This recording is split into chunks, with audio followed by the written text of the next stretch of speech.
एक बार की बात है, एक लड़की थी जिसका नाम कोमल था। कोमल की उम्र 15 साल है, जो छुट्टियों में अपने गांव दादा दादी के घर घूमने जाती है। कोमल जब अपने दादी के घर पहुंचती है, तो उसके दादा दादी अपनी पोती से मिलकर बहुत खुश होते हैं।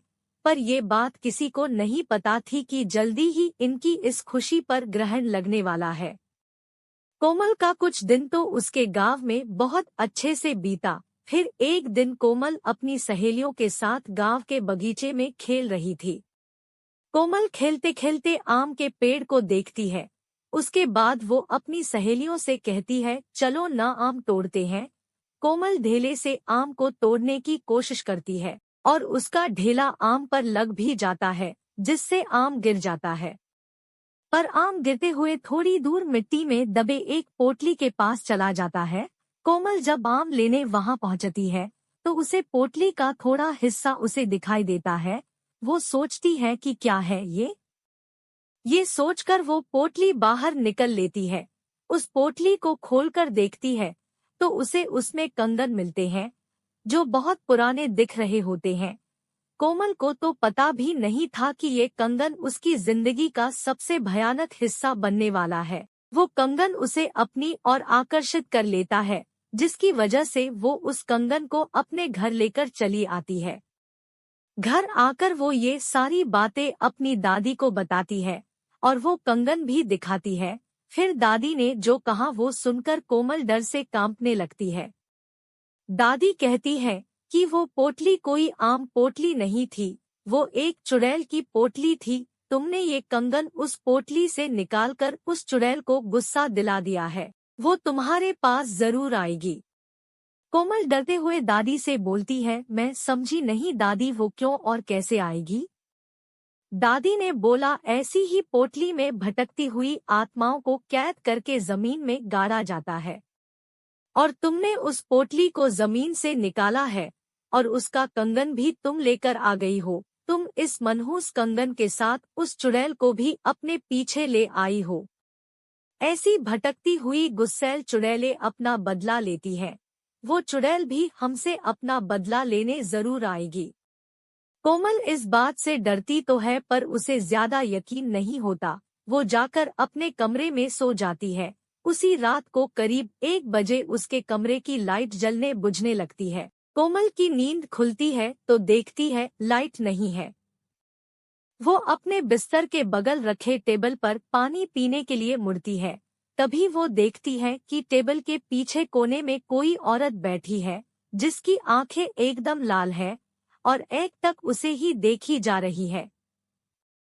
कोमल चिल्लाते हुए अपने दादी के पास जाती है, पर दादी के कमरे में दादी उसको नजर नहीं आती। वो बरामदे में जाती है तो दादी उसको जमीन पर गिरी मिलती है।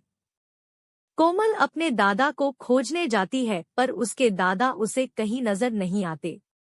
जब वो पूरे घर में अंधेरे में खुद को अकेला पाती है, तो डर के मारे बेहोश हो जाती है। सुबह उसकी नींद खुलती है तो उसे अपने दादा दादी दिखते हैं। वो अपने दादी को सारी कहानी बीते रात की बताती है। दादी बोलती है, हम दोनों अपने कमरे में ही थे। दादी सब समझ गई। उन्होंने बोला, ये सब उस चुड़ैल का किया है। वो कंगन उस पोटली में वापस रखना होगा, वरना वो यहाँ से नहीं जाएगी। कोमल बोलती है, चलो न दादी, अभी कंगन रख आते हैं।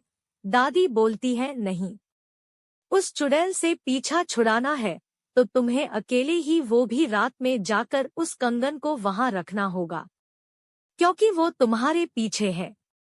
कोमल हिम्मत करके कहती है, ठीक है मैं जाऊंगी। दादी ने बोला, ये सब वो चुड़ैल इतनी आसानी से नहीं करने देगी, इसलिए दादी ने उसे रात में जाने से पहले एक मंत्रों से युक्त ताबीज उसके हाथ पर बांध देती है। अब कोमल रात होने के बाद अकेले बगीचे की तरफ निकलती है। थोड़ी देर बाद उसे किसी के रोने की आवाज सुनाई देती है, पर दादी ने कहा था वो चुड़ैल तुम्हें अपनी तरफ आकर्षित करेगी, तुम उसकी तरफ ध्यान मत देना, वरना वो तुझे अपने कब्जे में कर लेगी। एक बार उसने तुम्हें अपने कब्जे में कर लिए तो फिर कोई कुछ नहीं कर पाएगा। वो तुम्हें मार भी सकती है। कोमल इस बात का ध्यान रखते हुए ईयरफोन लगा लेती है और गाना सुनते हुए चलने लगती है। तभी कुछ दूर जाने पर उसका मोबाइल काम करना बंद कर देता है। फिर भी वो चलती रहती है और उस पोटली के पास पहुंच जाती है। तभी उसे महसूस होता है कि पीछे कोई खड़ा है। पर दादी ने कहा था उसकी तरफ मत देखना, तो वो नहीं देखती है और डर की वजह से वो पसीने से लथपथ हो जाती है। फिर वो हिम्मत करते हुए उस पोटली को खोलकर उसमें कंगन रखती है और जमीन में गाड़ देती है और आंख बंद करके बहुत तेजी से वहां से भागती है। सीधे अपने घर आकर ही रुकती है। चुड़ैल से तो उसका पीछा छूट जाता है, पर वो इतनी डर जाती है कि दूसरे दिन ही वापस शहर अपने मम्मी पापा के पास चली जाती है। कोमल की जिंदगी का वो खौफनाक हिस्सा जिससे वो आज